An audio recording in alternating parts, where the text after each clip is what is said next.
Hello दोस्तों, कैसे हो आप सभी लोग। आप सभी का स्वागत है मेरे चैनल पर। तो आज हम बात करेंगे, आज की कहानी है आखिर पाप कहा जाता है। तो सुनते हैं कहानी। एक बार एक ऋषि ने सोचा कि लोग पाप धोने के लिए सभी लोग गंगा जाते हैं। ऐसे में सारे पाप गंगा में ही समा जाते हैं। इस तरह तो गंगा भी पापी हो जाएगी। उस ऋषि ने यह जानने के लिए आखिर पाप जाता कहाँ है, तपस्या की। तपस्या करने के फलस्वरूप देवगण प्रकट हुए। तब ऋषि ने उनसे पूछा कि गंगा में जो पाप धोया जाता है वह कहा जाता है।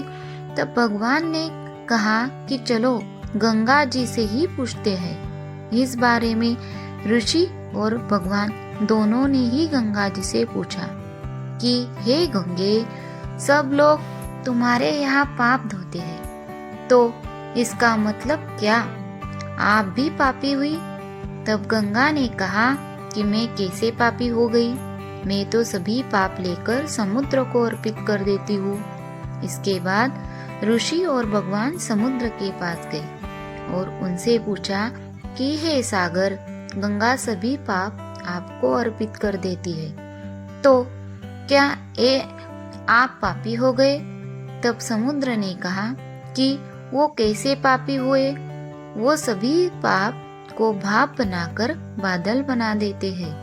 अब ऋषि और भगवान दोनों के पास बादल के पास गए।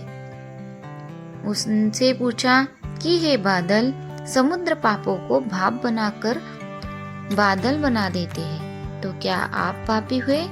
बादलों ने कहा, मैं कैसे पापी हुआ? मैं तो सभी पापों को वापस पानी बना देता हूँ और धरती पर गिरा देता हूँ। इससे ही अन्न उपजता है, इसे ही मानव खाता है। उस अन्न में जो अन्न जिस मानसिक स्थिति से उगाया जाता है और जिस रीति से प्राप्त किया जाता है और जिस मानसिक अवस्था में खाया जाता है, उसी के आधार पर मानव की मानसिकता बनती है। यही कारण है कि कहा जाता है कि जैसा खाए अन्न वैसा बनता मन। जिस रीति से अन्न प्राप्त किया जाता है और जिस मानसिक अवस्था में अन्न खाया जाता है, वैसे ही विचार मानव का बन जाता है। ऐसे में हमेशा आप भोजन शांत रहकर ही ग्रहण करना चाहिए। अन्न जिस घर से धन से खरीदा जाए, वह धन भी श्रम का होना चाहिए। तो दोस्तों, कैसी लगी आपको ये कहानी? अच्छी लगी हो तो लाइक ज़रूर कीजिए। मेरे चैनल को सब्सक्राइब कीजिए। Bye bye.